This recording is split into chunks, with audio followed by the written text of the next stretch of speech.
Hola, bienvenidos al tercer capítulo de nuestro estudio bíblico de la cadena profética de Dios.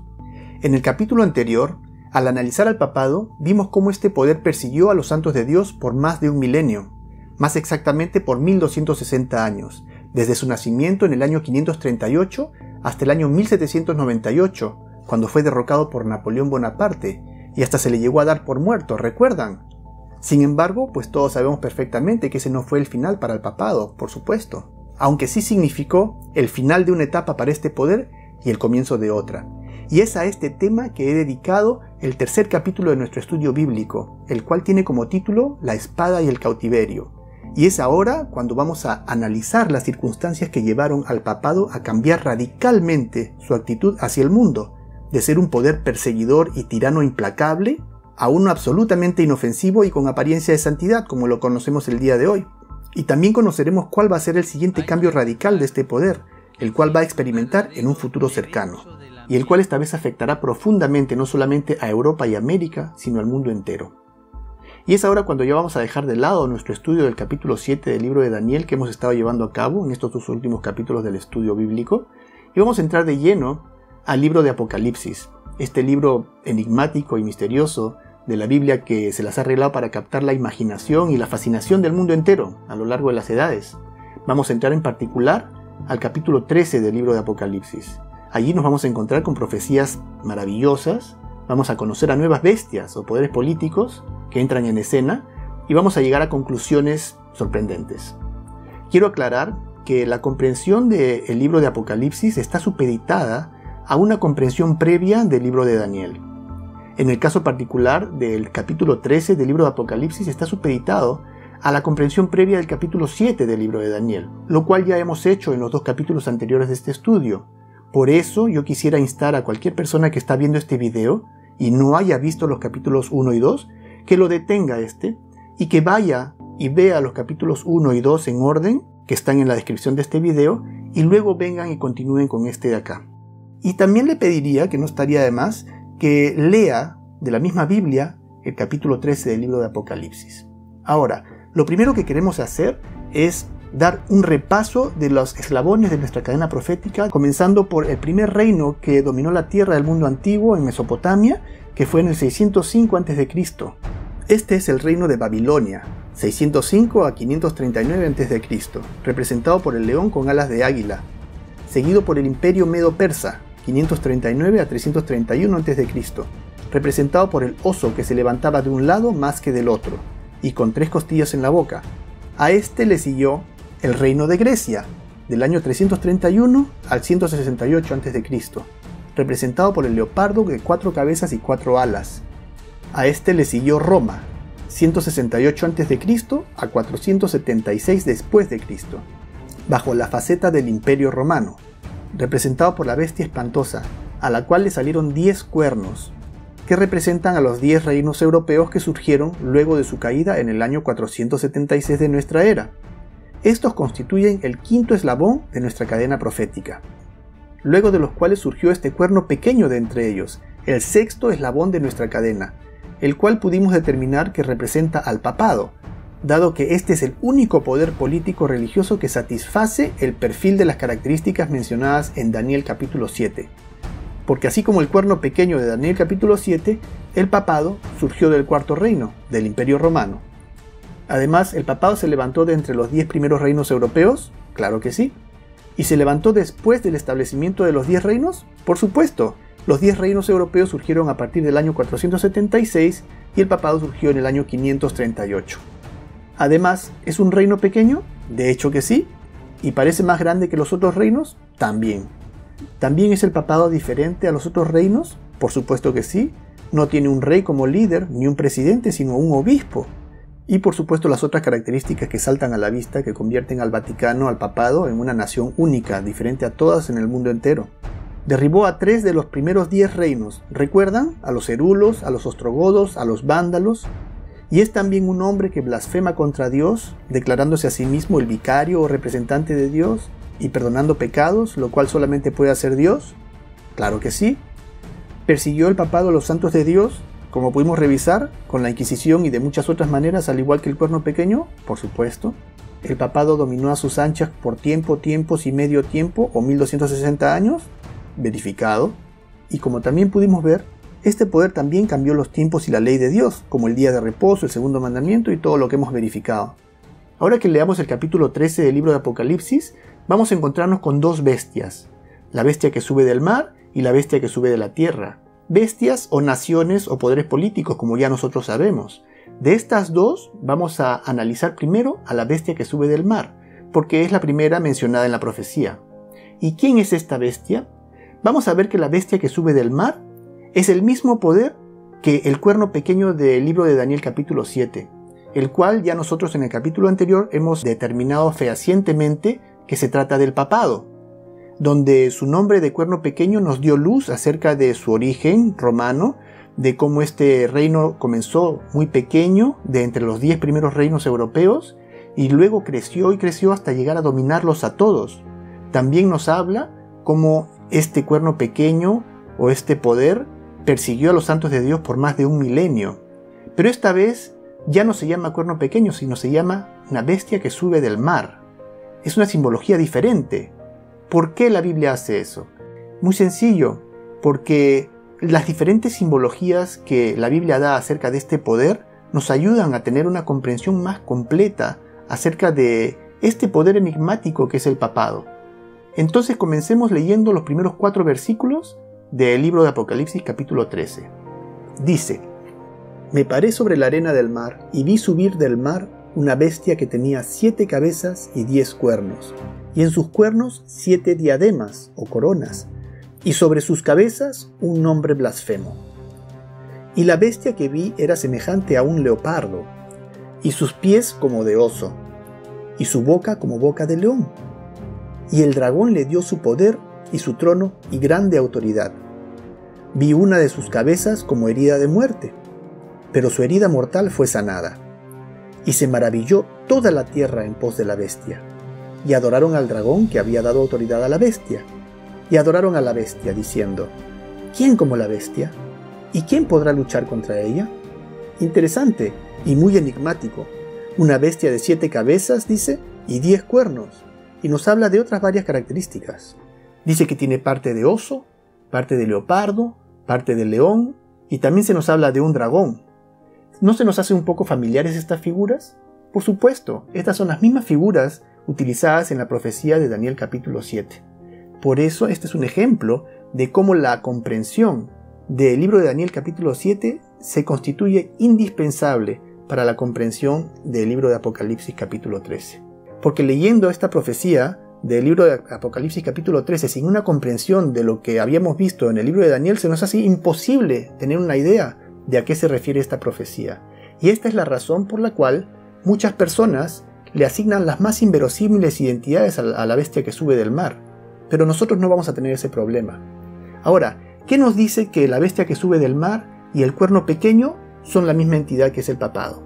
Por varias razones. La Biblia nos dice que tanto la bestia que sube del mar como el cuerno pequeño están ubicados exactamente en el mismo eslabón de la cadena profética. Además, estas dos entidades realizan las mismas actividades.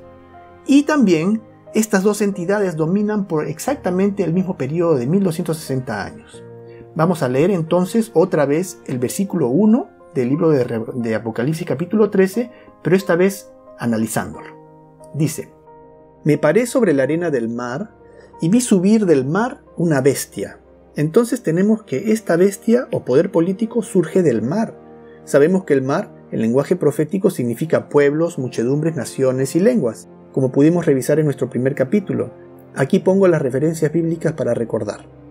Esta característica de surgir del mar nos dice que este poder, lejos de haber crecido más que cualquier otro reino europeo, como leímos del papado en su fase de cuerno pequeño, ahora se nos dice que llega a convertirse en un poder que está arraigado en todo el planeta, lo que también podemos constatar de la Iglesia Católica actual, ¿cierto? Vi subir del mar una bestia que tenía 7 cabezas y 10 cuernos. Y sabemos cuáles son estas cabezas, porque nos dice que esta bestia es semejante a un leopardo, que representa a Grecia, sus pies como pies de oso, Medo-Persia, y su boca como boca de león, Babilonia, y el dragón, Roma imperial, le dio su poder y su trono y grande autoridad. Aquí están mencionados los 5 reinos o poderes dominantes consecutivos que aparecen en Daniel capítulo 7. Entonces podemos inferir que cada cabeza de esta bestia corresponde a uno de estos poderes. Y la bestia recibió su poder y trono y grande autoridad de la cuarta bestia, como pudimos constatar en el capítulo anterior que ocurrió con el papado, que recibió el poder y el trono y la autoridad del Imperio Romano, del cual constituye su continuación, ¿recuerdan? Entonces podemos ver que el cuerno pequeño y esta bestia están ubicados en el mismo eslabón de la cadena profética, es decir, en el mismo tiempo histórico. Algo que podemos notar también es que aunque las cabezas son etapas consecutivas de la bestia, el orden de aparición de las primeras 3 bestias mencionadas está invertido en este pasaje, en comparación a su aparición en el capítulo 7 del libro de Daniel. Es decir, mientras en el capítulo 7 de Daniel el orden es león, oso, leopardo, dragón, en Apocalipsis aparece como dragón, leopardo, oso, león.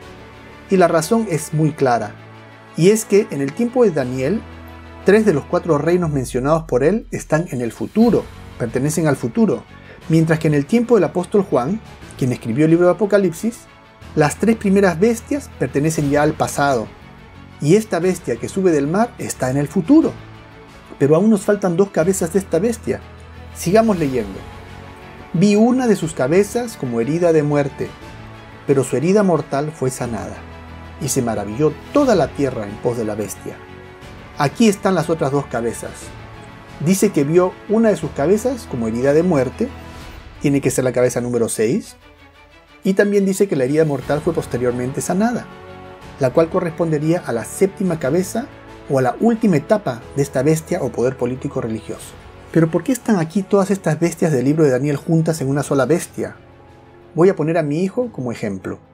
Cuando lo veo con mi esposa al lado, ella me dice, se parece mucho a ti, tiene toda tu forma de cara. Y lo veo bien alto, como su abuelo. Además parece que ha sacado el carácter fuerte de su bisabuelo. Y así etcétera. Ella va avanzando en orden, partiendo por mí, que soy su padre, y yendo hacia atrás, siguiendo por su abuelo y su bisabuelo y etcétera. Entonces esta bestia, este poder político religioso, este poder blasfemo, constituye la acumulación del paganismo, teniendo componentes o filosofía, si se quiere, de Grecia, Medo-Persia y Babilonia. Y la bestia que vi era semejante a un leopardo, que representa al reino de Grecia, nación caracterizada por su marcada idolatría y adoración a imágenes, y tiene los pies de oso. ¿Tiene el papado filosofía medo-persa? Por supuesto. Mitraísmo es un gran componente de la religión católica. Hasta la triple tiara o triple corona, así como mucha de la parafernalia que usan los papas y obispos, proviene de la religión medo-persa de adoración al dios Mitras.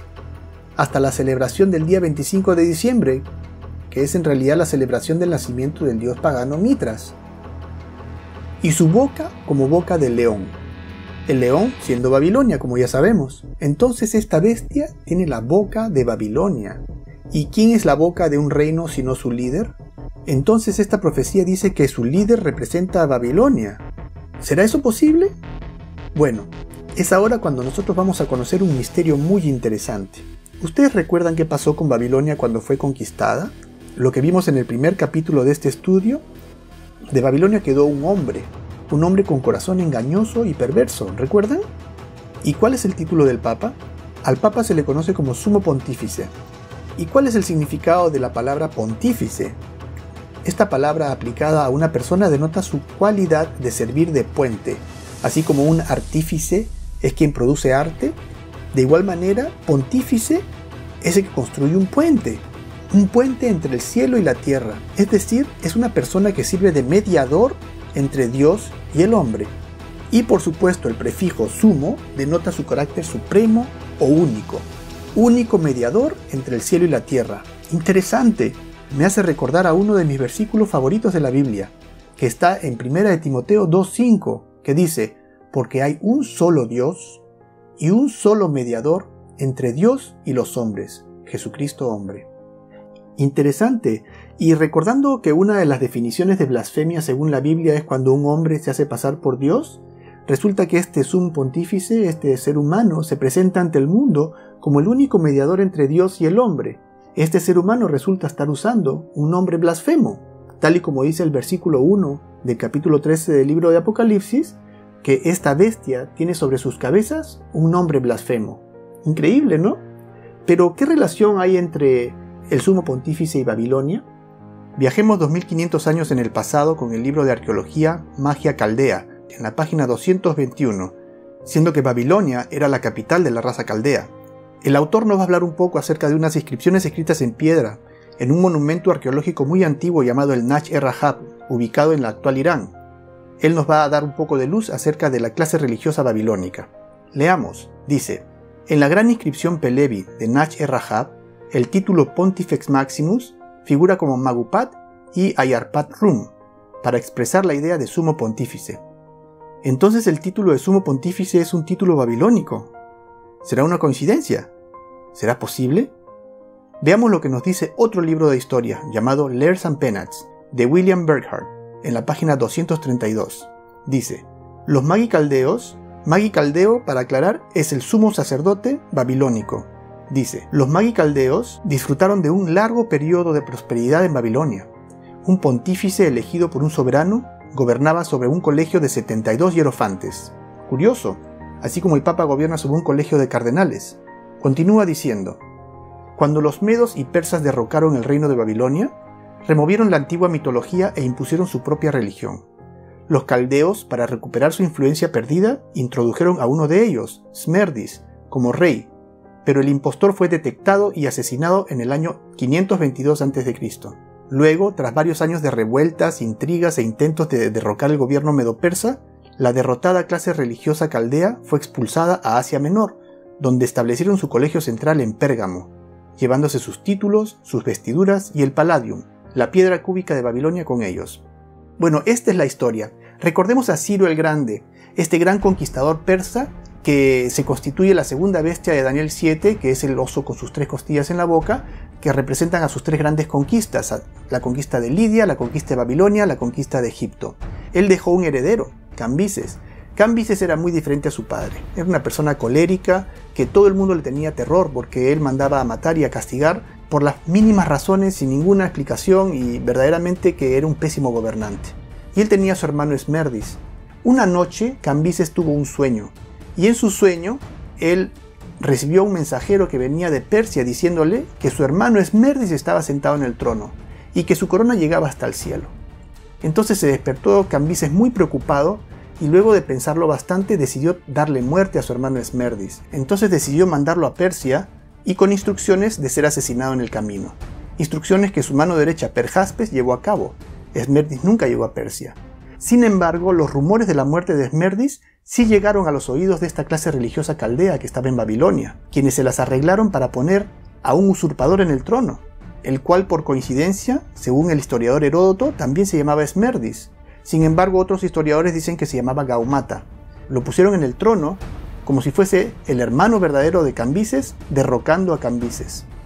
Y Cambises, estando en Ecbatana, en una ciudad lejana, se enteró que su hermano Smerdis estaba en el trono. Entonces Cambises y Perjaspes comienzan a conversar y pensar acerca de qué puede haber pasado, y llegan a la conclusión de que en efecto esta clase religiosa babilónica habían puesto a un impostor en el trono.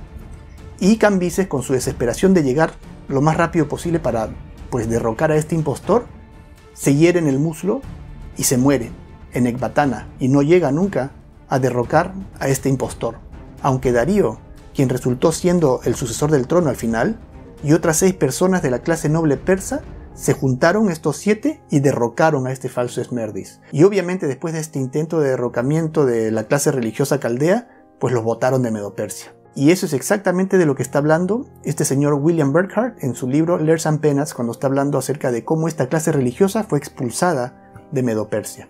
Este sumo pontífice babilónico y su clase religiosa, luego de esta larga y penosa pugna por tratar de imponer su religión babilónica en Medo-Persia y ser expulsado, aprendió una importante lección, y al arribar a Pérgamo, ya en lugar de tratar de llevar su religión a Pérgamo e imponer a sus baales y a sus dioses babilónicos, pues lo que hizo fue asimilarse a los dioses existentes. De esta manera, evitó otra vez sufrir el rechazo de la población y se ganó el favor popular, y no solamente el favor popular, sino también afianzó su poder político, que es lo que más quiere este ser humano, siendo en realidad el poder político su primer objetivo.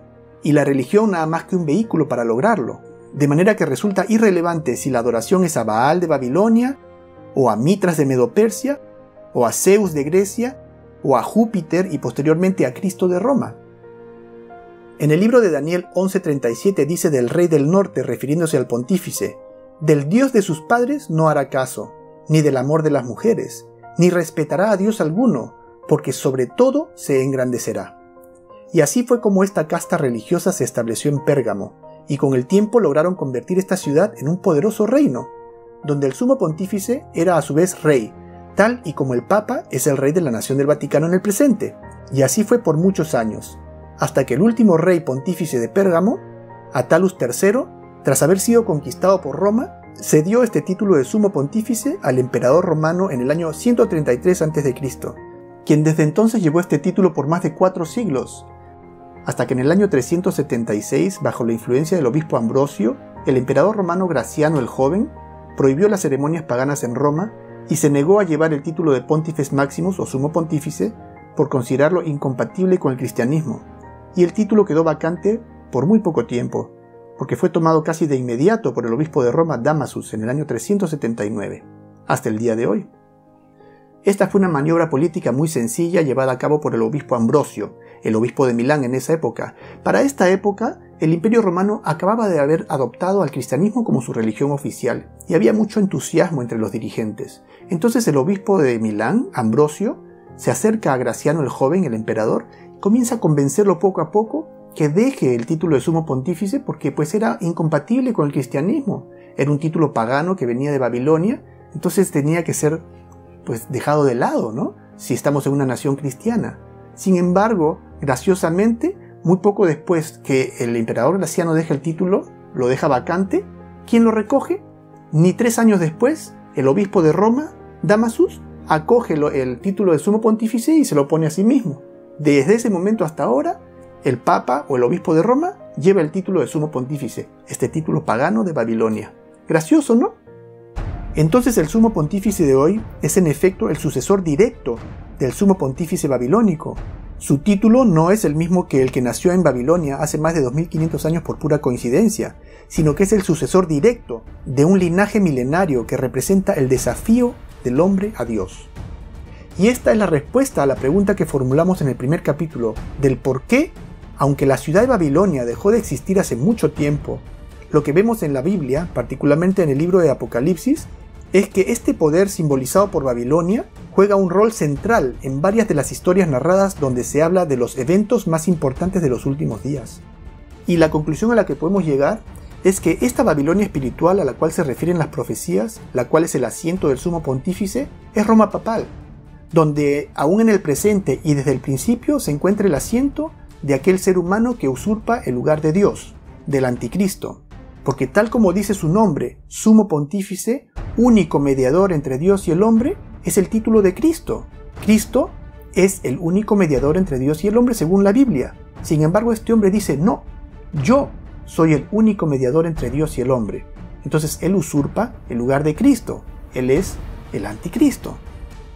Entonces, como bien dice este versículo 2, esta bestia tiene características de Babilonia, de Medo-Persia, de Grecia, de Roma imperial, porque ha estado en todos estos lugares.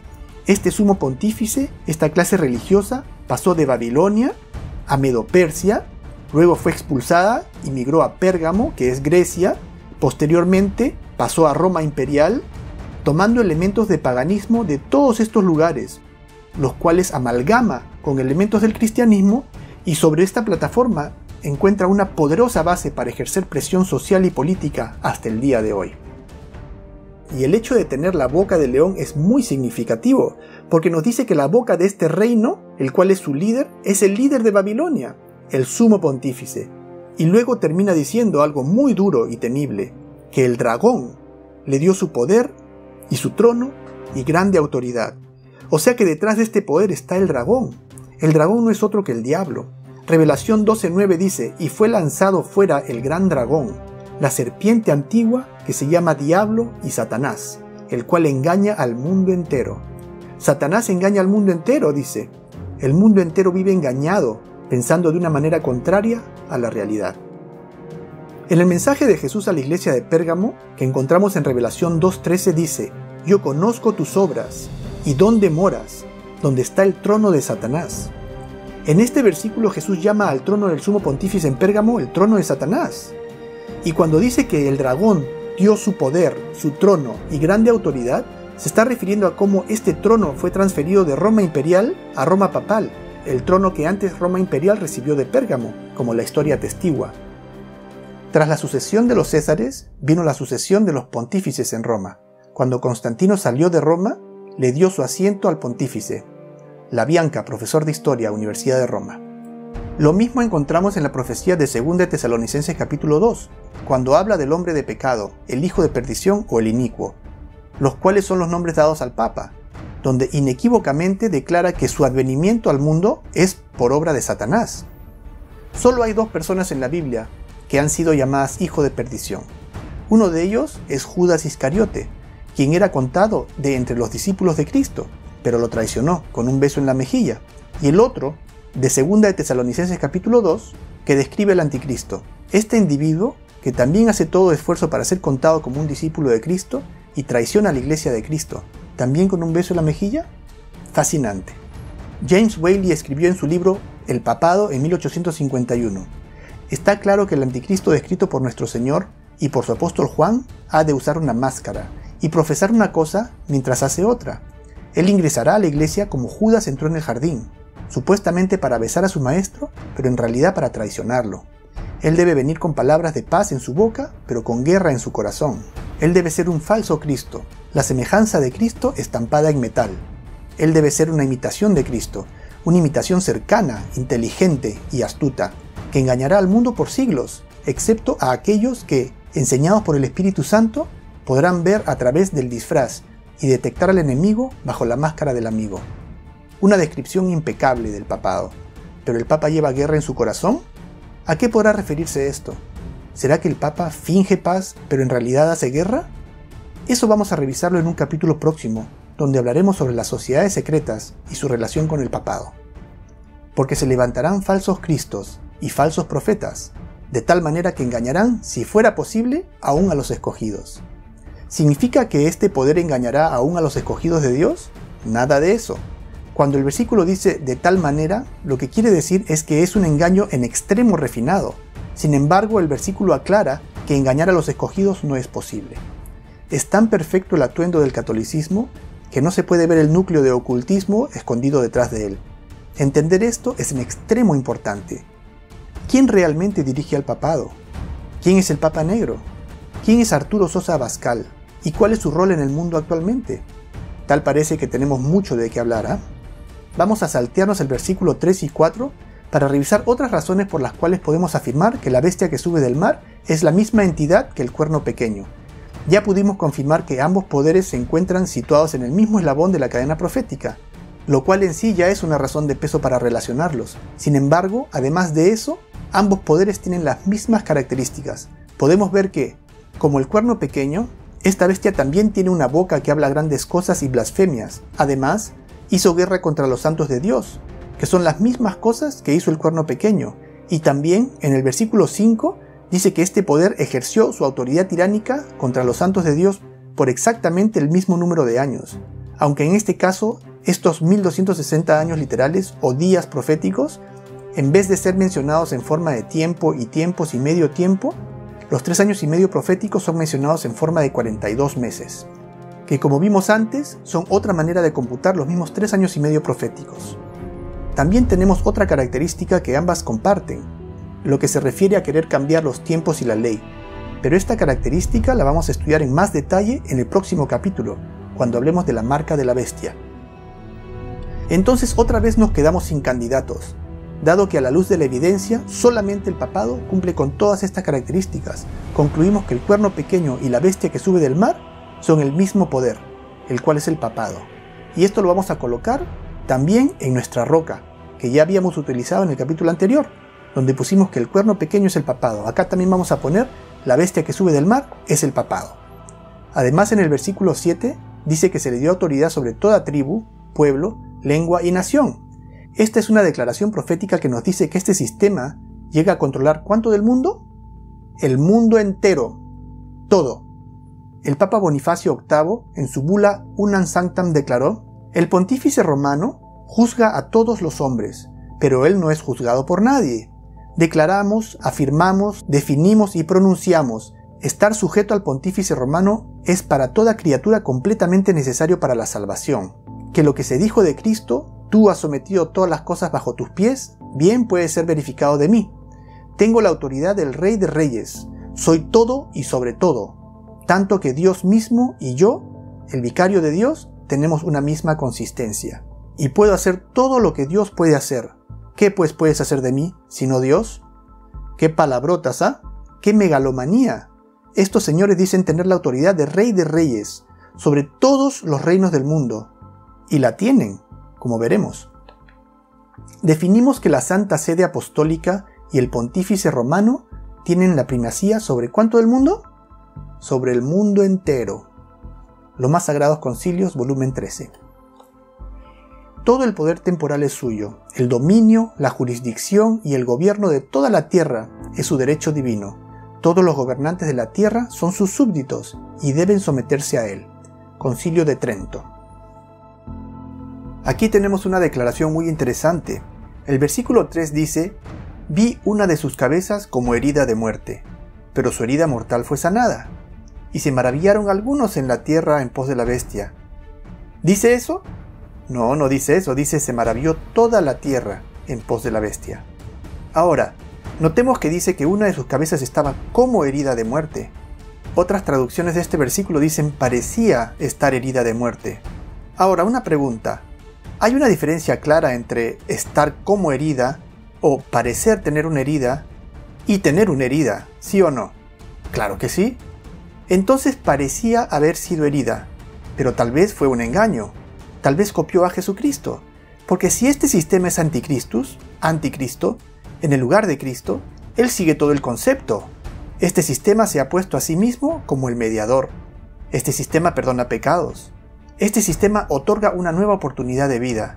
Este sistema abre las puertas del cielo y del infierno. Entonces, ¿no sería disparatado pensar que este sistema también quiere experimentar una muerte y por supuesto una resurrección? Porque es una falsificación de Cristo. ¿Y cuántos años proféticos predicó, entre comillas, este poder antes de haber sido muerto? 3,5 años proféticos, ¿cierto? Tiempo y tiempos y medio tiempo, ¿recuerdan? ¿Y cuánto tiempo duró el ministerio de Jesucristo en la tierra antes de sufrir la muerte y resurrección? Fue también 3,5 años. Entonces, ¿es o no es un sistema anticristo? Una historia fascinante. Entonces a una cabeza o a una faceta de esta bestia aparentemente le llegó su hora. Así como al cuerno pequeño, también aquí tenemos una herida de muerte. Es la etapa en la cual el papado cae herido de muerte.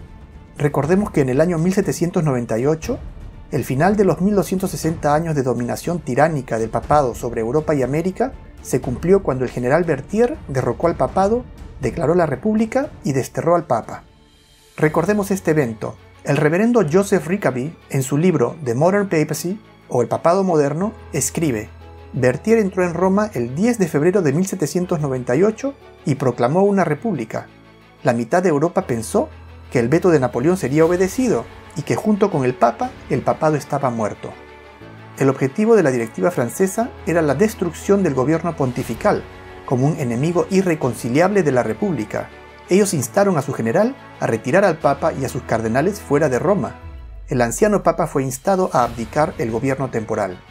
Luego de su negativa, fue arrastrado del altar y sus soldados saquearon el Vaticano en presencia de su dueño. El papado estaba extinto, no quedó ni un vestigio de su existencia, y entre todos los poderes católicos romanos ni un dedo fue levantado en su defensa. Fue lo que escribió el reverendo George Trevor en su libro Roma desde la caída del Imperio del Oeste, en 1869. Henry Edward Manning, el cardenal arzobispo de Westminster, escribió en 1880: «¿Ves esta iglesia católica, esta iglesia de Dios, convaleciente y débil, rechazada hasta por las naciones llamadas católicas? Allí estaba la Francia católica, la Alemania católica y la Italia católica, renunciando a esta ilusión destruida del poder temporal del vicario de Cristo». Thomas Gill escribió en su libro The Papal Drama, o El drama papal, en 1866. Las multitudes imaginaban que el papado estaba a punto de morir. y se preguntaban si Pío VI sería el último pontífice y si el final del siglo XVIII sería señalado por la caída de la dinastía papal. Entonces una de sus cabezas parece haber recibido una herida mortal. Parece haber muerto, pero no murió realmente, sino que pasó a la clandestinidad, aunque como bestia perdió todo su poder político que le será restaurado posteriormente y habrá una resurrección de este poder. Eso es lo que dice la Biblia. Vi una de sus cabezas como herida de muerte, pero su herida mortal fue sanada, y se maravilló toda la tierra en pos de la bestia.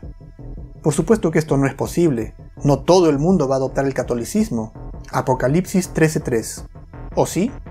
¿O será que estos loables esfuerzos, como el llamado movimiento ecuménico, el cual apunta a la unificación de todo el cristianismo bajo el liderazgo de la Iglesia Católica, además de otros movimientos como Coexist y demás iniciativas que apuntan a unificar a las diversas religiones que hay en el planeta, todas lideradas por el papado por supuesto, conducirán al mundo a la fusión de todos los credos y religiones en una sola iglesia, en aras de la cada vez más lejana paz mundial, por ejemplo? Pudiéndonos imaginar al mando de quién? ¿Estaría esto en armonía con la profecía? ¡Claro que sí! Varias preguntas van apareciendo, ¿no? Parece que tenemos mucho de qué hablar. Entonces el papado finge su muerte, por supuesto tras haber asegurado sus posiciones de poder en todo el mundo. Luego desaparece del radar político, permite la llegada de la democracia y la independencia de las naciones, aunque no solamente permite, sino también orquesta este fenómeno de partición de la tierra en nuevas naciones. Recordemos cómo en Daniel capítulo 7 dice que el cuerno pequeño a toda la tierra devorará, trillará y despedazará. O sea que este poder devora, se come o se adueña de toda la tierra. Además la trilla. ¿Qué es trillar? El verbo trillar viene del latín tribulare, que significa tanto extraer el fruto de la tierra como también oprimir o atormentar. O sea que se adueña de la tierra, extrae sus riquezas, la atormenta y la despedaza, la parte en pedazos o la divide. Fascinante. En el libro de Daniel 11:39 dice que este poder dividirá a la tierra para ganar. Y esto es precisamente lo que vemos que ocurre en el mundo una y otra vez. ¿No les parece curioso que en la tierra nunca vemos unificación de naciones sino siempre división? Se glorifica la rebeldía, la sublevación, la independencia, la subversión, el conflicto limítrofe, y a lo largo de la historia de los últimos siglos, lo que se ve es el nacimiento de más y más países independientes. Donde había una nación, aparecen 2, y hasta 3, o más. Y cada vez los países son más numerosos y más pequeños. La humanidad es llevada en un tren de pensamiento que fomenta el conflicto y la competencia, en vez de la solidaridad y la cooperación. Y así sigue el mundo fragmentándose cada vez más. Tan solo para 1940, había en el mundo solamente 99 naciones, y para el año 2010, esta cifra llegó a ser de hasta 195 naciones, siendo que existen solamente 2 naciones en todo el mundo que se formaron como producto de la unión de estados independientes, en vez de haber surgido producto de la división. Una de ellas es el Reino Unido, formado por la unión de los reinos de Inglaterra y Escocia, y la otra, su hija, la gran nación de los Estados Unidos de América. Las únicas 2 naciones en todo el mundo que en la época de su fundación eran enemigas declaradas del papado, y donde la presencia de este poder estaba absolutamente prohibida. ¿Será una coincidencia? Definitivamente no lo es. Estas naciones dan testimonio vivo de que la unión hace la fuerza, y lo contrario, la división de una nación, ¿qué es lo que hace con ella? ¿La fortalece o la debilita? Isaías 14:12 dice: ¿Cómo caíste del cielo, oh Lucifer, hijo de la mañana? Cortado fuiste por tierra, tú, que debilitabas a las naciones. Pero ¿de qué manera es que el papado logra dividir a las naciones? ¿Y cómo ha logrado reinsertarse en el radar político con el éxito con que lo ha hecho? ¿Cómo es que las cosas salen tan bien para este poder? ¿Cuáles son sus herramientas políticas? ¿Tiene herramientas militares? Este tema también es muy importante, pero no corresponde a este capítulo hablar de eso, porque queremos primero comprender cabalmente en qué consiste el cautiverio del que habla la profecía, para luego ver cómo se maneja este poder bajo el cautiverio. Entonces, 131 años después de haber sufrido la herida, el papado se prepara para su regreso al ámbito político. ¿Y cómo lo hizo? Recordemos la crónica de San Francisco. Mussolini y Gaspari firman histórico tratado, y que lo es. Dice: la cuestión romana esta noche fue cosa del pasado, y el Vaticano finalmente estaba en paz con Italia. Continúa diciendo: al colocar los autógrafos en el documento memorable que sanó la herida, interesante el lenguaje, se mostró cordialidad extrema por ambas partes. Esto fue publicado el 11 de febrero de 1929, el día de la firma del Tratado de Letrán, mediante el cual le fue devuelto el poder político al papado, devolviéndole su territorio, reconociendo al Vaticano como una nación independiente dentro de la misma Italia. Y por supuesto dándole la oportunidad de un nuevo comienzo, de reinventarse de acuerdo a este nuevo mundo libre. Pero su herida estaba lejos de ser sanada. Este fue tan solo el principio de aquella sanación. Veamos lo que dice la historia. El pacto o tratado de Letrán del 11 de febrero de 1929 proporcionó el reconocimiento mutuo entre el entonces Reino de Italia y la Santa Sede. El pacto fue negociado entre el cardenal y secretario de Estado Pietro Gasparri en nombre de la Santa Sede. Lógicamente que el Vaticano, como las otras naciones, debe tener su secretario de Estado. Y Benito Mussolini, el líder fascista y primer ministro italiano. Interesante. Un hito histórico y profético que sin duda pasó desapercibido por casi todo el mundo. Hacía más de 130 años que el mundo existía sin un papado. Nadie lo conocía. Y por supuesto la gente, sin tener idea de las cosas, presenció esta ceremonia más que nada con indiferencia. ¿Qué tanto puede significar para nadie el devolverle al papado una nación de menos de 1 kilómetro cuadrado? Revelación 13:7 dice: también se le dio autoridad sobre toda tribu, pueblo, lengua y nación. Eso asusta. Roma llega a tener control sobre el mundo entero. ¿Llegó este pequeño comienzo a culminar en una tremenda expansión de poder como la Biblia predice? ¿En que todas las naciones del mundo eventualmente voltearán a Roma buscando liderazgo? Entonces es un poder religioso, universal, que controla la conciencia del mundo entero. Un poder religioso y secular universal, con estatus político y con estatus religioso. Y Roma es el único poder en el planeta que califica. Y adoraron al dragón. Entonces quien sigue a este sistema de religión, sin saberlo, lo que está haciendo realmente es adorar a Satanás, al dragón, que había dado autoridad a esta bestia. Porque este es un engaño. Jesucristo ha sido reemplazado por un sistema anticristo, algo en el lugar de Cristo, y adoran a la bestia. Entonces la bestia recibe adoración, y así como Jesucristo es hijo de Dios Padre, aquí también tenemos un tipo de relación padre-hijo entre el dragón o el diablo y la bestia. Y los pobladores de la tierra dicen: ¿quién como la bestia? ¿Y quién podrá luchar contra ella? Entonces esta bestia no solamente es adorada, sino también temida, porque el versículo dice que el mundo entero se maravilla con su poder, y entretiene la intención de combatirla, pero se ve incapaz de hacerlo. Esto significa que una vez que la herida mortal es completamente sanada, esta bestia volverá a tener la misma actitud temeraria del pasado.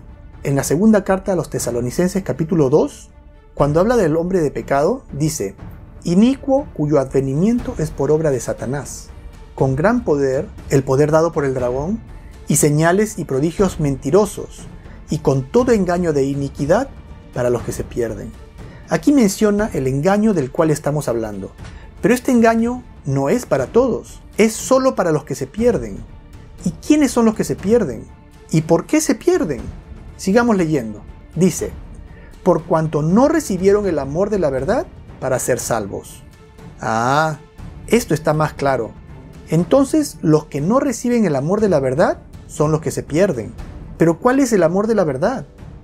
Cuando leemos en la Biblia, en Juan 14:6, encontramos que Jesucristo dice: yo soy el camino, la verdad y la vida. Nadie viene al Padre sino por mí. Entonces los que no reciben, o en otras palabras, los que rechazan el amor de Jesucristo, esos caerán en este engaño. Eso es lo que dice. Y en los versículos 11 y 12 del primer capítulo del Evangelio de Juan dice: a los suyos vino, y los suyos no le recibieron, hablando de cómo los judíos no lo recibieron. Mas a todos los que le recibieron, a los que creen en su nombre, no en cualquiera que se las da de Dios, les dio potestad de ser hechos hijos de Dios. Entonces quienes no reciben el amor de Jesucristo caerán en el engaño, pero los que reciben a Jesucristo serán salvos. Ellos verán el engaño. Eso está diciendo. Otra vez en 2 Tesalonicenses capítulo 2 termina diciendo: a fin de que sean condenados todos los que no creyeron a la verdad, o a Cristo, sino que se complacieron en la injusticia. Entonces lo veo claro como el agua.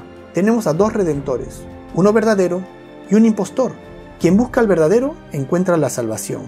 Pero quien se contenta con la falsificación, pues no recibe nada, porque se contentó con la injusticia. En Mateo 7:8 Jesús dice, el que busca, encuentra. Pero el que no busca, si no se contenta con lo que tiene enfrente, ¿encuentra? No, se pierde. Tiene sentido, ¿no? Y abrió su boca en blasfemias contra Dios, para blasfemar de su nombre, de su tabernáculo y de los que moran en el cielo. Este poder blasfema contra Dios, cambia su ley, sus estatutos, como pudimos ver en el capítulo anterior, blasfema contra Cristo, llamándose a sí mismo sumo pontífice, único mediador entre Dios y el hombre. Una de las cosas que me molestaba mucho cuando yo iba a misa era esta parte al comienzo de la misa cuando todos nos ponemos de pie y recitamos juntos el credo, en donde hay una parte del credo donde dice, por eso ruego a Santa María siempre Virgen, a los santos, a los ángeles y a ustedes hermanos que intercedan por mí ante Dios nuestro Señor. Y yo decía, pero ¿perdón? En la Biblia dice que Jesucristo es el único mediador entre Dios y el hombre. ¿Cómo puede ser que yo le pido a la Virgen, a los ángeles, a los muertos, a mis amigos, al perro, al gato, y Jesús no? Pero Jesús es el único mediador entre Dios y el hombre. ¿Acaso Jesús necesita ayuda? ¿No es Jesús suficiente? Jesús se ganó el título de Redentor y de mediador entre Dios y el hombre en la cruz, con su sangre. Es una injusticia muy grande quitarle su título de Redentor a Jesús, de mediador. Y la adoraron todos los moradores de la tierra, cuyos nombres no estaban escritos en el libro de la vida del Cordero que fue inmolado desde el principio del mundo.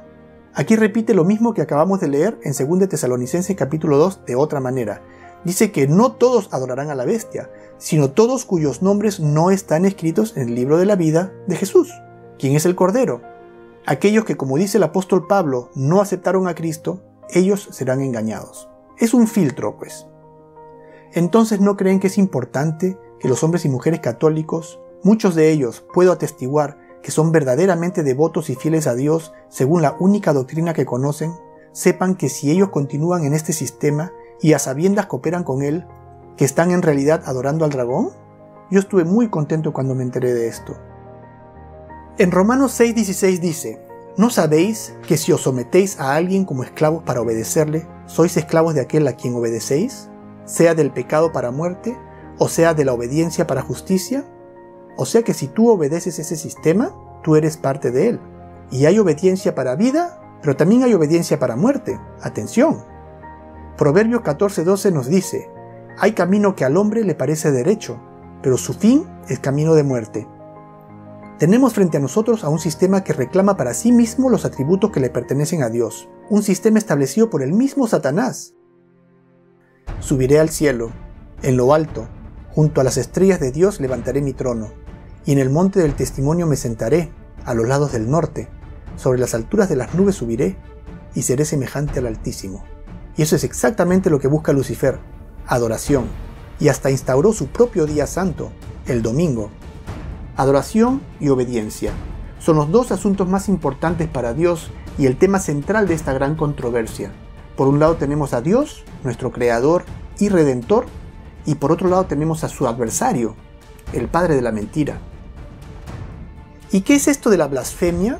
Revelación 13:5 dice que esta bestia, al igual que el cuerno pequeño, habla grandes cosas y blasfemias contra Dios. El versículo 6 dice que abrió su boca en blasfemias contra Dios para blasfemar de su nombre y de su tabernáculo y de los que moran en el cielo.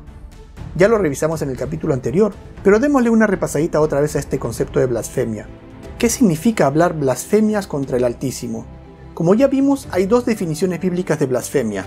Juan 10:30-33 dice, por buena obra no te apedreamos, sino por blasfemia, porque tú, siendo hombre, te haces Dios.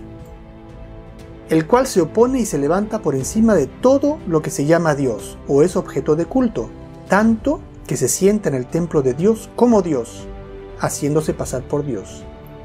Este versículo describe al poder anticristo que dice que Él es Dios, y tomando el lugar de Dios, Él dice que va a perdonar pecados, Él dice que va a hacer esto y lo otro. Entonces, la Biblia define blasfemia como todo acto de asumir para sí mismo cualquier derecho o poder que le pertenece a Dios. Y leyendo las declaraciones papales, Ferrari Ecclesiastical Dictionary, el Papa es de una dignidad tan grande y tan exaltado que no es un simple hombre, sino como si fuera Dios y el vicario de Dios. Dios mío, ¿patético o qué? En fin, esta es una de las innumerables declaraciones papales donde el Papa expone que es Dios. El Papa Leo VIII dijo: sostenemos en esta tierra el lugar de Dios Todopoderoso. A la luz de la razón, estas declaraciones no son menos que simple demencia, en mi opinión. La Iglesia Católica dice: todos los nombres que en las Escrituras se aplican a Cristo, en virtud de los cuales se establece que Él está sobre la Iglesia, todos estos mismos nombres se aplican al Papa. Entonces la Iglesia Católica toma el lugar de Jesucristo. Y la otra definición de blasfemia la encontramos en Marcos 2, 5-7. Los escribas cavilaban en sus corazones: ¿por qué habla este así? Blasfemias dice. ¿Quién puede perdonar pecados sino solo Dios? Entonces, si tú dices que puedes perdonar pecados, eso es blasfemia. Lo cual sabemos bien que no solamente el Papa se da las prerrogativas de perdonar pecados, sino que también es una supuesta facultad que tienen todos los sacerdotes católicos, lo que hacen cada vez que uno se confiesa con ellos: perdonar nuestros pecados haciéndonos repetir como loros 2 o 3 Padre Nuestros y Ave Marías, como si seguir a Cristo fuese un juego de charada. Y así se pierde la gente, cayendo en un engaño. Robo, 2 Padre Nuestros y 2 Ave Marías, cometo adulterio, 3 Padre Nuestros y 3 Ave Marías, y así literalmente puedo cometer cualquier pecado, y una vez que me he confesado, hago una fila y comulgo, como nuevo, porque el sacerdote me ha perdonado en el nombre de Dios, y yo vivo feliz con mi sistema maravilloso de perdón de pecados que sigo desde que tengo uso de razón. En fin, mejor pasemos a los versículos 9 y 10, que son nuestro tema de fondo. Si alguno tiene oído, oiga. Nos dice: presta mucha atención a lo que te voy a decir ahora. Aquel que lleva en cautiverio, irá en cautiverio. Aquel que a espada mata, a espada debe ser muerto. Aquí está la paciencia y la fe de los santos. Ya sabemos que la herida mortal que recibió la bestia se refiere al evento que ocurrió en 1798, cuando el papado dejó de existir. Pero aclaremos que el papado y la Iglesia Católica no son la misma cosa. El papado es un ente político religioso muy poderoso, y sobre quien se sienta la Iglesia Católica. Ahora, quien recibió la herida mortal no fue la Iglesia Católica, sino fue el papado en su aspecto político, el cual fue completamente aniquilado. Sin embargo, ¿las puertas de las iglesias se cerraron? ¿O los niños dejaron de ser bautizados? ¿O la gente dejó de atender misa? Por supuesto que no. Las puertas de las iglesias no se cerraron, porque esta herida mortal afectó solamente al papado en su aspecto político. Ahora, cuando uno lee el versículo 10 en el contexto del capítulo, uno ve que así como el papado llegó en cautiverio, tendría que ir en cautiverio, y de la misma manera que mató a espada debería ser muerto. Pero ¿a qué se refiere este cautiverio y esta espada bajo los cuales tendría que sucumbir el papado? Comprender esto es de extrema importancia. Leamos lo que nos dice el cardenal Henry Edward en su libro El poder temporal del vicario de Jesucristo. Sus palabras nos van a ayudar mucho a comprender esta profecía. Y desde esa hora de liberación providencial, cuando por intervención divina las cadenas cayeron de las manos del sucesor de Pedro, el papado, esperó hasta un momento como este en que Dios rompería su cautiverio en pedazos y se liberaría de la sujeción a los poderes civiles y se instalaría en la posesión de su propia soberanía temporal. Lo que nos narra este prelado es cómo, tras la caída del Imperio Romano en el año 476, el cual representaba el poder civil de la época, quien imponía las reglas a las cuales el papado estaba subordinado o cautivo, y tras su caída, el papado se liberó de las cadenas del poder civil, lo que le permitió ejercer su propia autoridad e imponer sus propias reglas a toda Europa, llevándola así en cautiverio. Es muy interesante ver cómo este señor utiliza la palabra cautiverio para referirse al poder civil. La conversión del imperio al cristianismo y su posterior remoción, su desvanecimiento hacia el lejano oeste, liberó al vicario de Jesucristo de sujeción temporal. Y es que el cautiverio del que habla el versículo no se refiere a cómo el Papa Pío VI fue llevado cautivo a Francia tras el derrocamiento del papado de 1798, sino es algo mucho más trascendental. El cautiverio se refiere a la sujeción a los poderes civiles, y es que el papado fue derrocado en un momento histórico muy particular, un desenlace de aquello que nació más de 250 años antes, más exactamente el 31 de octubre de 1517, cuando un monje católico llamado Martín Lutero decidió desafiar al temible papado, rechazando públicamente sus doctrinas, lo cual para ese entonces no era nada menos que un suicidio.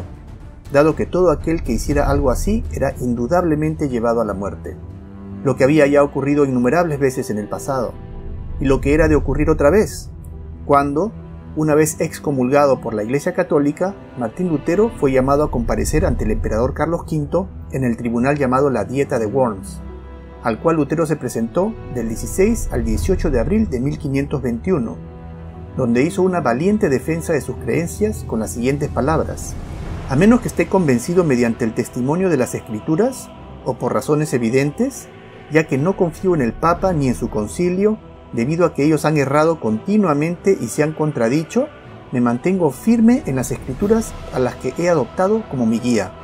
Mi conciencia es prisionera de la palabra de Dios, y no puedo ni quiero revocar nada, reconociendo que no es seguro o correcto actuar contra la conciencia.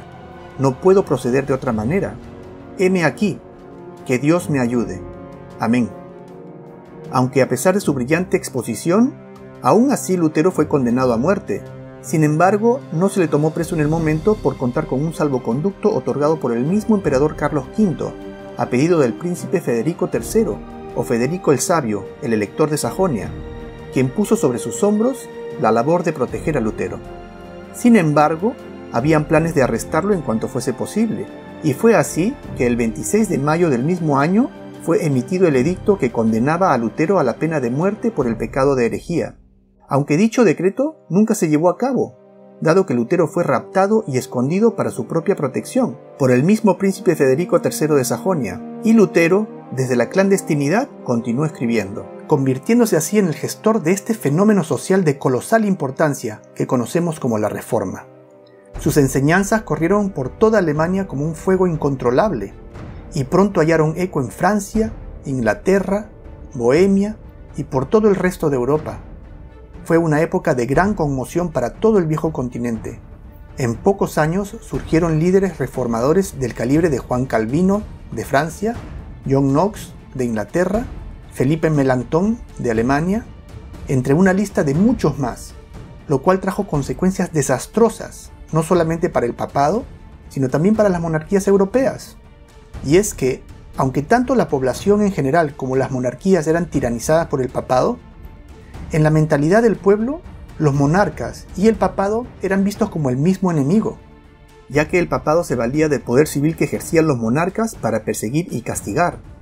Y al haberse Lutero convertido en la primera persona hasta la fecha, que a pesar de haber sido excomulgado por la Iglesia, y más aún de haber sido condenado a muerte por el poder civil, no obstante continuara su labor de protesta desde la clandestinidad, Lutero no solamente desafió y humilló al tan temido Papa Leo X, sino también a la autoridad del emperador Carlos V.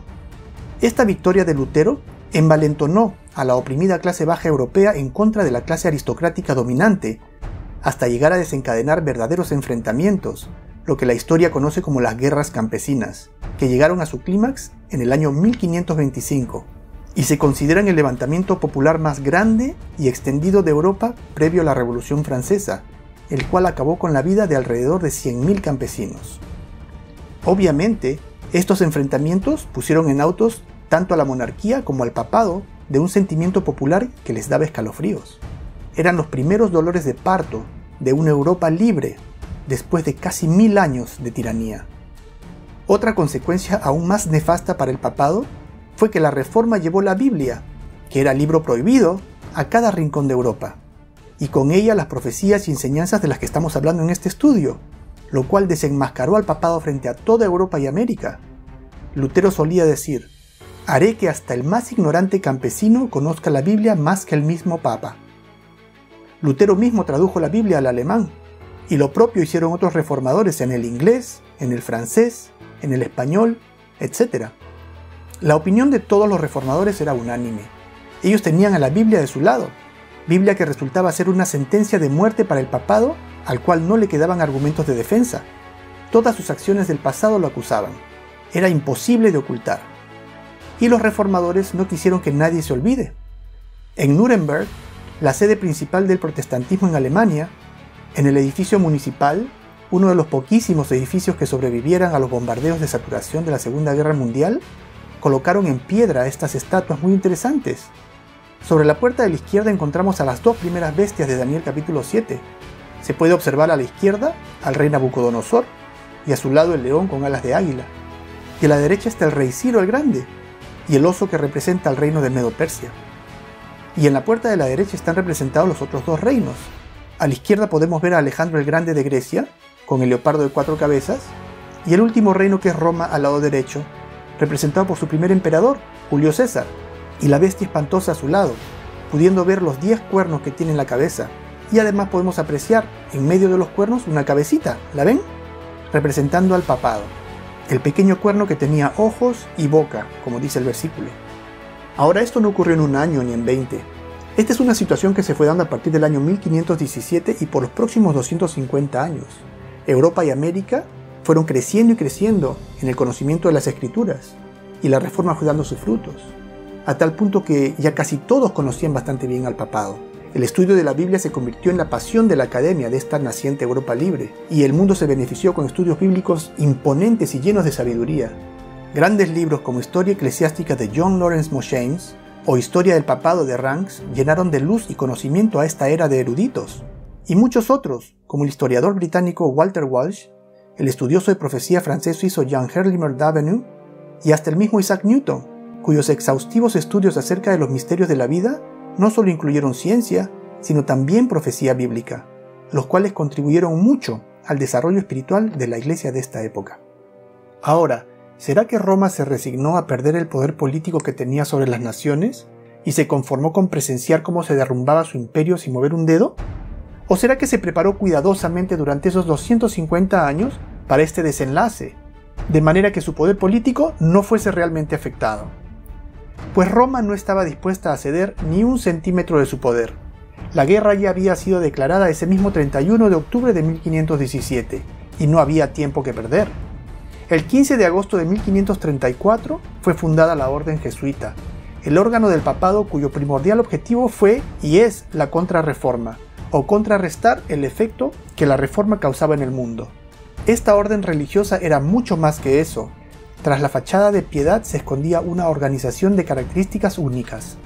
Napoleón Bonaparte la describió con las siguientes palabras: los jesuitas son una organización militar, no una orden religiosa. Su jefe es un general de una armada, no un mero padre abad de algún monasterio, y el objetivo de esta organización es poder. Poder en su ejercicio más despótico, poder absoluto, poder universal, poder para controlar el mundo para la voluntad de un solo hombre. Jesuitismo es el más absoluto de los despotismos y al mismo tiempo el más grande y enorme de los abusos. El general jesuita insiste en ser maestro soberano sobre el soberano. Donde sea que los jesuitas son admitidos, ellos serán los maestros a cualquier costo. Su sociedad es por naturaleza dictatorial, y por consiguiente es el enemigo irreconciliable de la autoridad constituida. Todo acto, todo crimen, por muy atroz que sea, es un trabajo meritorio, si es cometido por el interés de la sociedad de los jesuitas, o por la orden de su general. Esto lo escribió Napoleón Bonaparte, quien fue el instrumento utilizado por los jesuitas para llevar a cabo esta fingida muerte del papado en 1798. Él debe haber sabido bien de lo que estaba hablando, ¿no creen? Yo creo que sí. Conocer bien a la orden jesuita es fundamental para poder entender la magnitud y el alcance del poder que el papado ejerce sobre el mundo, dado que esta polifacética organización es profundamente instrumental en literalmente todos los ámbitos de la sociedad. La naturaleza de esta orden religiosa con tinte militar, su interacción con el papado y lo que la Biblia tiene que decir acerca de ellos es muy pero muy interesante, y de esto hablaremos con más detenimiento en un capítulo próximo. Entonces las cartas estaban sobre la mesa. La reforma tenía nada menos que a la Biblia de su lado, pero el papado tenía a la orden jesuita, la cual sin perder el tiempo puso en marcha su estrategia de educación contra educación, y para 1599 ya tenían creado y refinado el programa llamado Radio Studiorum, el primer sistema global de educación de la historia, que literalmente inundó toda Europa y luego el mundo entero de doctrina papal. El papado utilizó una vasta fortuna en la construcción de cientos de espléndidas universidades, colegios, teatros, editoriales y demás medios dirigidos a las clases alta y media alta, desde donde se dedicaron a establecer fuertes lazos, no solamente con las esferas de influencia de las distintas sociedades, sino también en los varios campos de la comunidad académica, corporativa, política, etc. Las universidades, colegios secundarios y demás instituciones educativas jesuitas, destacadas por su derroche de buen gusto y arquitectura exquisita e imponente, fueron y hasta ahora son los lugares preferidos por las clases media y alta para la educación de sus hijos. Y fue desde esta formidable plataforma desde donde el papado arremetió contra la doctrina protestante. En 1585, el teólogo jesuita español Francisco Rivera escribió la visión futurista de la profecía bíblica, y en 1614, otro teólogo jesuita llamado Luis del Alcázar hizo lo propio, presentando al mundo el estudio hoy conocido como la visión preterista de la profecía bíblica. La teoría preterista sostiene que el anticristo vino al mundo en el siglo II a.C., bajo el nombre del rey griego Antíoco IV, Epifanes, mientras que la teoría futurista dice que el anticristo vendrá en el futuro y reinará durante los últimos 3,5 años de nuestra era. Y por supuesto que ambas teorías son especulaciones completamente carentes de respaldo bíblico, donde no se sigue ninguna lógica. Sin embargo, no solamente fueron presentadas al mundo, sino posteriormente promocionadas, analizadas, debatidas, confrontadas, respaldadas por unos teólogos, rechazadas por otros teólogos, todos jesuitas obviamente, y hasta llevadas al público a través de novelas, producciones teatrales y hasta películas de cine, y capturando la fascinación del mundo entero. Y es así como el papado ha logrado crear una cultura de controversia entre estas dos teorías, al punto de que en el presente son consideradas como las únicas dos posibles interpretaciones de la profecía bíblica acerca de la identidad del anticristo. Y una mitad del mundo cree una de estas teorías, mientras que la otra mitad cree la otra, incluyendo a las propias iglesias protestantes, tristemente.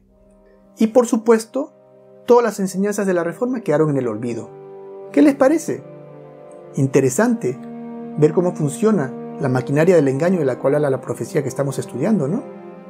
Es en verdad una historia por demás interesante. Sin embargo, la profecía también dice que no todos fueron engañados. Mientras por un lado el papado trabajaba incansablemente, por otro lado la Iglesia de Dios seguía avanzando, fiel al mandato de llevar la palabra hasta lo último de la tierra. Y fue así como el año 1611 trajo al mundo la más fiel traducción moderna de la Biblia en existencia hasta el día de hoy. La Biblia conocida como King James Bible, en inglés. Esta Biblia, patrocinada por el rey James o Jacobo I de Inglaterra, se distingue de todas las demás traducciones primero porque no fue traducida por una sola persona. Martín Lutero tradujo él solo la Biblia del latín al alemán. Juan Calvino hizo lo propio en su idioma natal francés, así como William Tyndale al idioma inglés, y etc. Lo cual hasta el presente es el caso, donde todas las otras Biblias hoy disponibles son traducciones hechas por una o dos personas. Por el contrario, esta versión King James fue traducida por una corte de expertos y eruditos del más alto nivel, escogidos de entre la crema de la comunidad académica británica. Y no solamente se valieron de un manuscrito original o dos como los demás, sino que en este caso se valieron de una recopilación de 5.000 manuscritos del Nuevo Testamento que sobrevivieron a los años de persecución y prohibición, los cuales son conocidos como el Textus Receptus. Esta Biblia fue ferozmente opuesta por el papado, quien en su intento por impedir su ejecución planeó lo que hoy es conocido como la conspiración de la pólvora. El plan era hacer estallar el edificio del Parlamento inglés, matando tanto al rey y su familia, así como a la mayor parte de la aristocracia protestante dedicada a esta honorable tarea, durante la conferencia de apertura el 5 de noviembre de 1605. Para lo cual, el papado se valió de un grupo de 13 conspiradores liderados por el general jesuita Henry Garnet. Afortunadamente, gracias a una carta anónima, se llevó a cabo un registro de los sótanos del Parlamento la noche anterior al evento, y fue hallado Guy Fawkes, uno de los conspiradores, al lado de 36 barriles de pólvora, lo suficiente para reducir el Parlamento a escombros. Luego de ser juzgados, 8 de los sobrevivientes, incluido Fawkes, fueron condenados a ser ahorcados, ahogados y descuartizados. Los numerosos actos de semejante salvajismo como este, perpetrados por el papado a través de su orden jesuita en su esfuerzo por contrarrestar a la Reforma, sumados a las graves cosas que la Biblia tenía que decir de esta entidad, lo cual era de conocimiento general para ese entonces, convirtieron al papado en el enemigo irreconciliable, no solo de Dios y de su iglesia, sino también de la sociedad civilizada. El reverendo George Trevor escribió en su libro titulado Roma, desde la caída del Imperio del Oeste en 1869. El objetivo de la directiva francesa era la destrucción del gobierno pontifical, como un enemigo irreconciliable de la República. Ellos instaron a su general a retirar al Papa y a sus cardenales fuera de Roma. Y nadie levantó un dedo para auxiliar al papado. Los reinos que en otra época no hubieran dudado en poner sus ejércitos en marcha en defensa del supuestamente representante de Dios en la tierra, para 1798, la Europa reformada se quedó inmóvil, expectando la caída del anticristo. Como bien dice el cardenal, allí estaba la Francia católica, la Alemania católica, la Italia católica, todas las naciones europeas renunciando a esta ilusión destruida del poder temporal del vicario de Cristo. Por supuesto que renunciaron al engaño que los tuvo cautivos por más de un milenio. Esta actitud de las naciones confirmó la razón por la cual el papado tenía que fingir su propia muerte. Era el único enemigo irreconciliable del mundo civilizado. No había más lugar para el papado en el mundo, tenía que ser eliminado. Entonces, previendo lo inevitable, el papado se mandó a matar. La muerte del papado fue una movida muy astuta, necesaria para quitarse de encima los ojos de toda Europa y dejar de ser el centro de atención. Tenía que ser eliminado por completo, morir y ser sepultado, hasta lograr ser olvidado, dejar que la estrategia jesuita de educación contra educación diera sus frutos y borrara su nombre de la memoria colectiva, para luego de un tiempo reaparecer con un rostro completamente nuevo, para un mundo nuevo. ¿Pero cuánto tiempo tendría que permanecer muerto el papado? En su libro 50 años en la Iglesia de Roma, el reverendo Charles Chiniquy nos da un extracto del plan jesuita. Traigamos toda nuestra habilidad para influir en esta parte de nuestro plan. Nuestra principal preocupación debe ser moldear a las personas para nuestros propósitos. Sin duda, la primera generación no será totalmente nuestra, pero la segunda casi nos pertenecerá, y la tercera por completo. Según este plan, 3 generaciones serían suficientes para, a través de diversos medios, revertir lo ocurrido con la Reforma. ¿Y cuánto tiempo de vacaciones se tomó el papado para regresar al mapa político? 131 años. Y parece que fue suficiente, ¿cierto? Ya esa imagen de un pontífice imponente y autoritario, vestido espléndidamente y usando los colores de la realeza, pertenecen a un pasado que para nada convenía evocar. Un nuevo papado estaba planeado, esta vez con un velo de santidad y pasividad, un papa inofensivo y frágil, vestido de blanco como una ovejita, y de rostro dulce para un mundo nuevo, a una nueva era para la humanidad, la era de la democracia moderna, la era del nacimiento del mundo libre, de los países con leyes sobre libertad de pensamiento y de religión, donde se supone que no hay lugar para persecuciones ni ejecuciones arbitrarias, donde no hay lugar para un papado tirano, y donde todos, incluso el rey, o presidente en este caso, están cautivos a la justicia. Incluso el papado es cautivo a la justicia. Y si este es el cautiverio del cual habla el versículo, entonces la herida mortal aún no ha sido sanada, porque en el presente el papado aún es cautivo al poder civil, al menos eso es lo que podemos ver.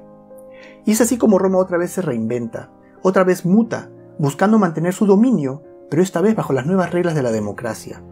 De cualquier manera, según la Biblia, esta aparente pérdida de poder cambiará, y la bestia regresará a su postura tiránica tal y como fue en el pasado, dando lugar a la 7ª cabeza de la bestia. Entonces este papado, que llevó en cautiverio a todas las naciones a las cuales sujetó bajo sus leyes, ahora él será sujetado bajo las leyes de las naciones. ¿Y qué podemos decir de la espada bajo la cual dice el versículo que sucumbirá el papado? El versículo dice que el papado será muerto con la misma espada con la que mató. Entonces la pregunta sería, ¿cuál es la espada que usó el papado para matar?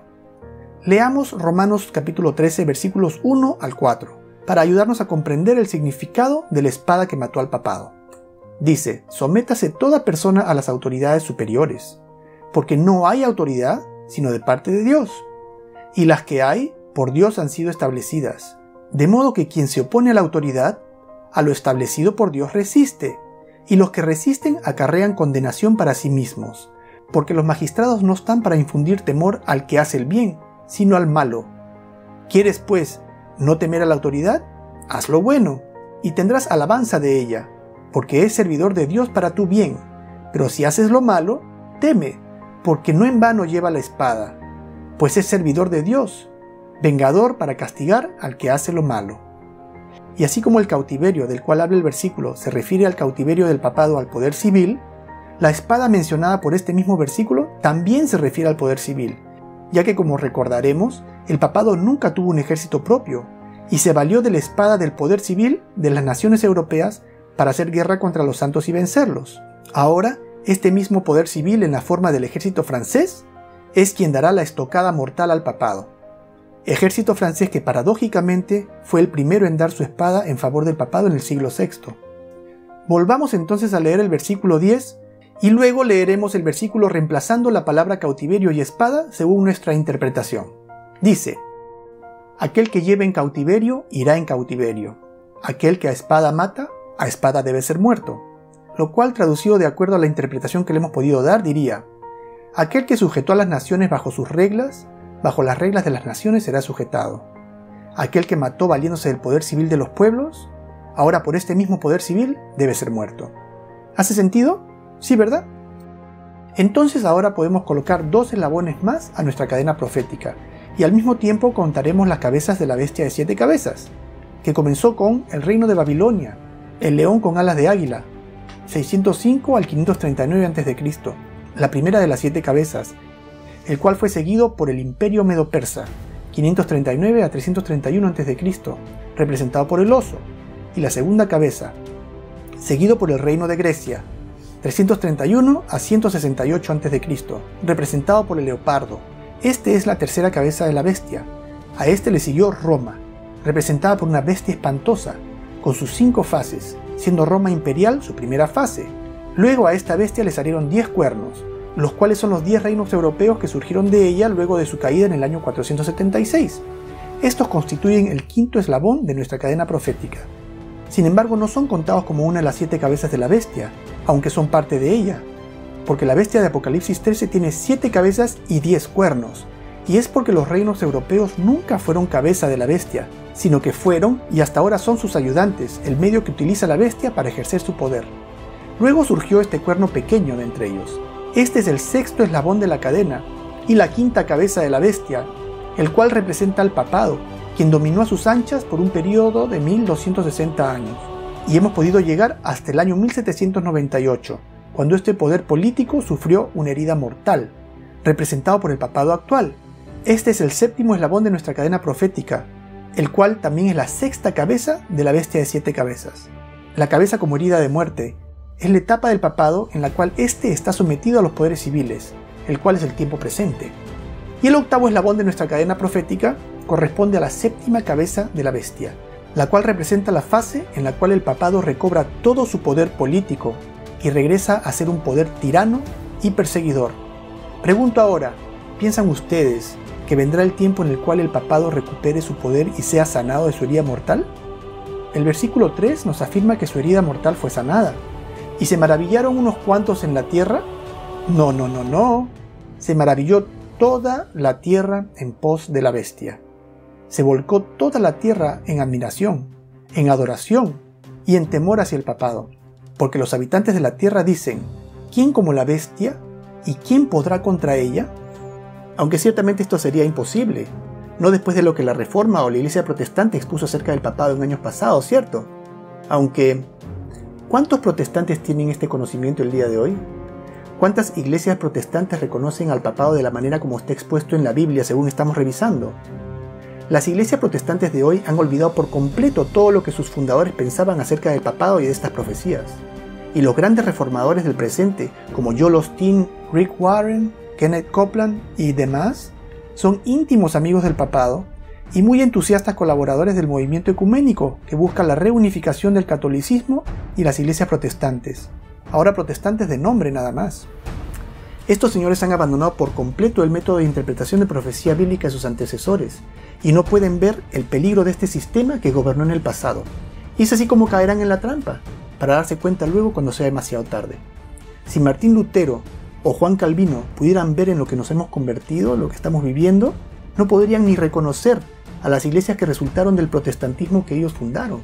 Es insólito ver cómo el papado, luego de haber sido plenamente identificado no solo como el asiento del anticristo bíblico, lo cual es gravísimo, sino también como el enemigo irreconciliable de la humanidad hace no tanto tiempo, lo cual también es gravísimo, a tal punto de haber tenido que fingir su propia muerte para poder huir de tan infame reputación, en el presente es una estrella de rock.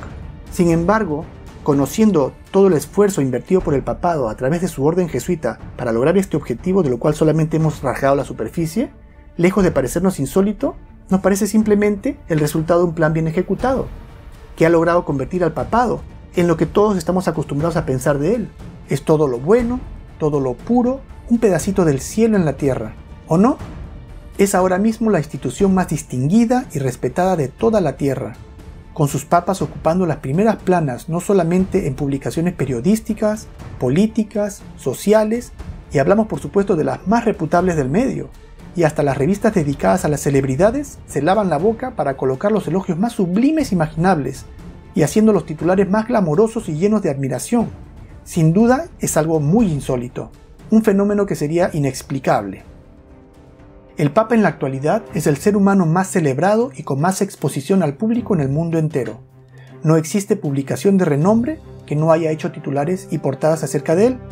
Obviamente, nadie espera ver una noticia negativa o en tono desagradable acerca del Papa. Y a pesar de los eventuales escándalos que puede atravesar el Vaticano, el Papa en sí mismo es prácticamente intocable por la media. Ya estamos acostumbrados a ver cómo uno tras otro los papas son nombrados Man of the Year, el hombre del año, por los líderes de la comunicación. Se hacen grandes películas acerca de ellos, con títulos de los más sublimes, como este que se llama Papa Juan Pablo I, la sonrisa de Dios. Del Papa Juan Pablo II se han hecho hasta ahora un total de 12 películas. Los papas son los únicos seres humanos sobre los cuales no es raro que se hagan películas biográficas en vida. El actual Papa Francisco ya lleva hasta ahora 3 películas biográficas, además de 3 libros biográficos, los cuales por supuesto son traducidos a todos los idiomas prevalentes. Y si queremos hablar de pompa, tenemos que mencionar el funeral del Papa Juan Pablo II, el evento más televisado en la historia de la humanidad, además de haber sido por demás glamoroso y haber contado con la presencia de lo más distinguido de las esferas políticas del planeta. Sea cual sea la nación a la cual el Papa decida ir a visitar, su recibimiento es un suceso de lo más solemne y lleno de gozo, un derroche de emoción envuelto en un ambiente de solemnidad y santidad sin paralelo. Las preparaciones son con años de anticipación. A mí me tocó ir a ver al Papa Juan Pablo II cuando niño, y puedo atestiguar que el ambiente que se vivía era de gran alegría y fascinación, comparable con absolutamente ningún otro suceso religioso. Recuerdo bien cómo yo mismo temblaba de emoción hasta las lágrimas, y no solo yo, sino el océano de gente que junto conmigo se agolpaba, conformándonos con tan solo verlo aunque sea desde muy lejos. Y este es el nuevo rostro del papado, uno cuyo papa es ahora el mensajero de la paz, ya no un líder despótico recluido en su palacio imperial, sino un hombre rodeado de un halo de santidad que peregrina de nación en nación llevando un mensaje de paz, de amor y de solidaridad a toda la tierra. Pregunto, ¿no será que el papado realmente ha cambiado? Digo, los tiempos cambian. Tal vez esta institución ha enmendado su propósito. ¿Será? Hay una palabra clave que describe el trabajo del anticristo. ¿Y cuál es esta? Se llama engaño. Ahora yo pregunto, si el malo tiene cara de malo y se comporta a todas vistas como malo, ¿estamos hablando de engaño? No pues. Engaño es cuando el malo tiene cara de bueno y a todas vistas parece bueno. En Mateo 7:15 Jesucristo nos advierte, guardaos de los falsos profetas, que vienen a vosotros con vestidos de ovejas, pero por dentro son lobos rapaces. ¿Y por qué será que nos advierte de esto Cristo? ¿Será porque es cierto? Yo también lo creo. BBC, el 2 de abril del 2005, escribió, el Papa fue el único en ser un evangelista mundial. Podía visitar todas las religiones, el Islam, el judaísmo, preparó un camino para un nuevo orden mundial religioso. Pero el papado hace un poco más que solamente visitar las otras religiones. Este sistema no solamente se contenta con tener el control político global, sino también quiere tener a todas las religiones del mundo en la palma de su mano.